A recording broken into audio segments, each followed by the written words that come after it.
Well, hello there. Guess what this is? ZD Racing Thunder zmt-10. I'll call it Little Thunder to be short. Pardon my manners here. This is my very first video for the new year. This is CMC Mike for CMCRC. I started to say Birdman 316, but I almost forgot who I was. But anyway, it's gonna be different getting used to saying CMC Mike. Okay, here we go. This truck here, I got it for like $115 from Gearbest. It was on sale. And I will put it in reverse. Like a reverse pan away. Yeah. Pretty cool, huh? And we'll look over this way. There we go. Okay. This is the chassis layout itself right here of the truck. Now I did change a couple things. The speed control was here, and this radio box was here. Now I've seen other videos where they take the speed control from the bottom of the chassis, where it's subject to get all kinds of dirt and all kinds of stuff all over it, and put it up here. I got double-sided sticky tape on the bottom, as well as a zip tie. And I have double-sided sticky tape on the bottom of this receiver box, as well as extra insurance anchoring it down up front. The switch here is kind of floating. Most RCs have them down there on the bottom or right here somewhere, but this one here is, I guess, is different. You just reach right up under the body and just turn it on, turn it off, whatever like that. Now, let me show you the body. Let me show you the body here. The body is all factory, all stock. Everything's original factory placement stickers from the factory. Now I'm going to flip this body over. I'm going to show you what I'm going to change about it. Right here. Right along in here. That's exposed paint, or it can be chipped and broken, rubbed, or whatever like that. That's what I need to do soon. Well, the dust off first, but anyway. I have this special packing tape that's got string in it. And I always put those on the bottom of on the insides of my bodies, all of them. Extra protection. You know, you got to protect that body as much as you can. And right here, I need to put me some inner tube material that also prevents body rattle, and it also helps protect the paint, because these bodies are painted from the inside on most of these Lexan bodies. Now, this little truck here is four-wheel drive. It's brushless. There's a brushless motor right there. I'm not exactly sure what KV it is, but I'm sure there's a lot of reviews out there that does know the KV rating. But the speed control has a little fan up here. And this strap, I already checked it. Is not hindering the fan at all in any kind of way.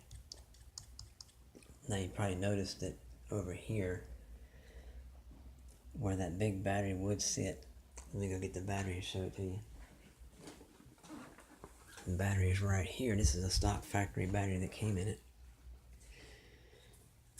As you can see, it's got the plug-in cables here for negative and positive, and you got to poke a hole right there for your other side of your balance port so you can charge it. Now this battery here will not work in this truck anymore because of the radio box placement. And let me get around here. Well, let me move everything over just a little bit to show you. I'll move it like this. Okay. Normally, this negative cable here would be coming up between this little beam right here. That, well, in my opinion, that's a bad design flaw. Well, not for the beam, but for the style battery that goes in there. It should have been like maybe both positive and negative over on one side. and maybe the balance port on the other side or something, so at least you can reach down there and get to the balance port to charge it, or remove the battery, of course, to charge it. But now, there's nothing wrong with that battery. It's just it should have been, let me show you. It should have been more like this. This is a converted X8C battery. It's got the Dean's connector, which, if any of you know your X8 history, they started out with this Dean's connector. Now check this out. I got some foam here on the floor, on the chassis. Place the battery right there. Probably need to get a big old block of foam and put it right here. And kind of bring this over here a little bit so that it won't be guaranteed not to hit that. You barely see it through there, the little blue drive shaft going straight down the center. This looks like the associated TC3 on steroids. The chassis layout is very, very similar. But this strap right here, you gotta flip it over like this, because you can run those side by side nickel metal or NiCad batteries. You can have it, like that, so to hold the batteries like it, holds the cells. You can see the indentations for represents each cell. Or with a flat battery, just put it down there like this way it goes. It's got some little posts right here. Then you got a little body clip and snap it on this side, and you snap the other on this side. But I need a big old block of foam in there to guarantee the battery won't be sliding up and back and forth and stuff. Which I think the battery here, motor here, will balance the vehicle out pretty good for jumps and whatnot. Now you're probably wondering why I got 3 wheels on here. I'm getting ready to show you that. I am getting ready to show you that. Okay. Now the kit comes with, of course, you got your radio, the truck itself, the battery, and little bag here's got your binding equipment. It's got extra screws in there because that radio box used to be actually bolted down right here. But I put the extra screws in here just in case I might need them. You got your binding tool here, and you got your little tools that you put in the side of the speed control the radio, the receiver, to set your, you can actually set the failsafe on here in case it tries to run off. Loses signal, it just stops. Which is a good thing, you don't want a runaway truck. And it comes with these. These are for the servo, for the steering servo. Now most of the time, you have an adapter for your Futaba servos, your high-tech servos, and there's another brand, JR servos. Now this truck here, and let me tell you, it comes with a charger. An IMAX RC. I think it's a 2 and a 3 cell, I believe. I'll try this charger out, see how it does. And plus, your American adapter, because it comes with a European plug. Back to the truck. Now the radio equipment, now check this transmitter out. I think the radio equipment is Airtronics, because that is an Airtronics radio box. Now I'm not sure what kind of guts are in there, but the actual box itself is Airtronics. It yells Airtronics, Airtronics, I'm Airtronics. Yeah, there's nothing wrong with Airtronics at all. Nothing at all wrong with Airtronics.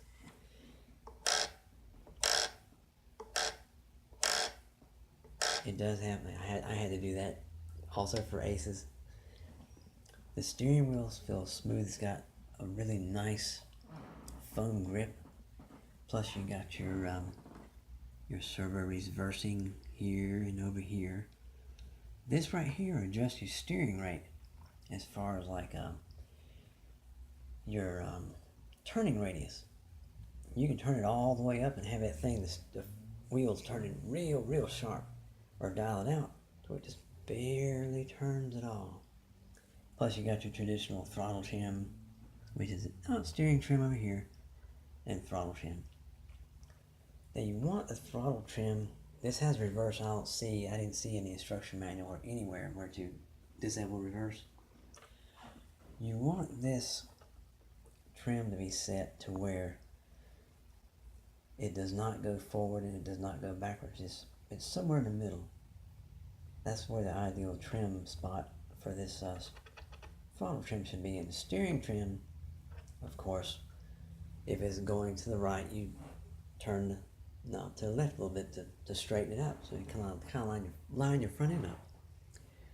Now this front end here is kind of crazy because you notice it has fixed tie rods. You can't adjust your toe in, you can't adjust your camber. But, you know, factory setting has a little bit of toe in, just a little bit of toe in. And the back has the fixed camber links too. You notice there's metal dog bones in there. And the shocks are half and half. I think the bodies are plastic in the lids. The shock lids are aluminum, and you got your wheel there where you can adjust your ride height. Let me go over here a little bit, turn the truck this way. I'm going to show you guys something. Oh yeah, this wrench right here, it does not come with this wrench. This wrench was from a Stampede that I have to take the wheels off and stuff. And the wheels do come, I think that's a 4mm nut. The pin, I think, is the same as the Stampede, and this hex right here. It's a little bit thin, like the old Stampede. Now the new Stampede's had a real big fat one. It's 12mm. 12mm hex. Here's the inside of the wheel here. So it's got somewhat of some offset to it. I think these are the 2.8, they're not 2.2 because this right here is a Stampede wheel and tire, which is a 2.2. You'll notice that the rim is a little bit smaller than that rim. It's more like a low profile style here. And that's more of like a traditional monster truck profile right there. But the back side of this is 12mm also. Now these bearings in here, they come with ball bearings in the axles or carriers. Now you'll notice there is a metal shielded bearing there. Let me get in there a little bit closer. There we go. These are good, but after a while, after running in the dirt and whatnot, they will go bad.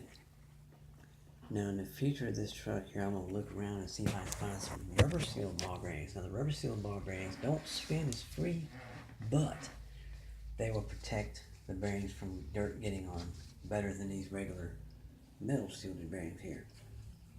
But at least they put ball bearings here, and that's good. A lot of them come with bushings, and that's bad. This right here is, I guess you could say, a sneak peek, and yes, it does come with Dean's connectors, which is a good thing. This is a sneak peek of this truck here. I did run it just a little bit on the bench, wheels off, just to make sure it was bounded and make sure all my trim controls were just so, because I didn't want to fire it up and have the thing run off because of a servo being reversed or something being backwards or something being trimmed wrong. Because that's something you should always do when you get out a new RC vehicle. At least get the thing in the air. Now what I use for a car stand, this is an old Savage tire and wheel. This is my cheap poor man's car stand. Check this out. Pick the whole vehicle up, set it right here. All four wheels are in the air. All four wheels are in the air. That way you can check stuff without having the truck run off on you, jump off the table, do something crazy, and all that kind of crazy stuff. And some more things about the suspension that I'm going to change. Well, I'm not really crazy about it. The front end sits way higher than the back. I don't have that tire on, so I can't really show you. What I'll do is I'll tell you what, guys. Let me pause this video and I'll be right back. I'm going to go ahead and put that front wheel on there. I'll show you exactly what I'm talking about. This is CMC Mike. I'll be right back. CMC Mike back again. I did forget to mention it does come with a instruction manual here. And I believe I saw a whole bunch of good stuff in here. It has very nice detailed instructions on how to, it even shows how to adjust your front end, adjust your trims. In nice English too. Got your troubleshooting, and in case you need to rebind, it shows how to rebind, and it even shows how to set the failsafe. Let me skip forward a little bit. Check this out. It has the breakdown of everything. Part numbers and everything. Check it out. Even has the part right here. And it has the size of the part. Like bearings and whatnot. Shows the size and the part number. It shows exploded views of everything. That's really, really nice. A lot of these companies won't do that. I mean, it shows, check it out. Look at that. Everything. Now, I would love to know, can this gear mesh on the spur gear and the pinion gear be adjusted, and can you change the size of the pinion gear? Because you can't even see the gears. You can't even see the, can't see anything in there.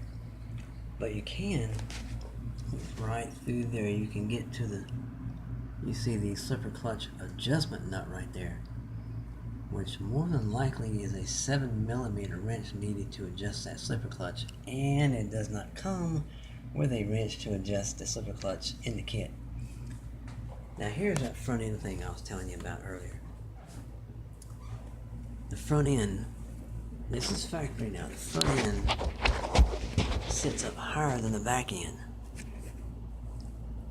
Now I did move the shocks to the inner holes of the shock tower, which helped a little bit but not much.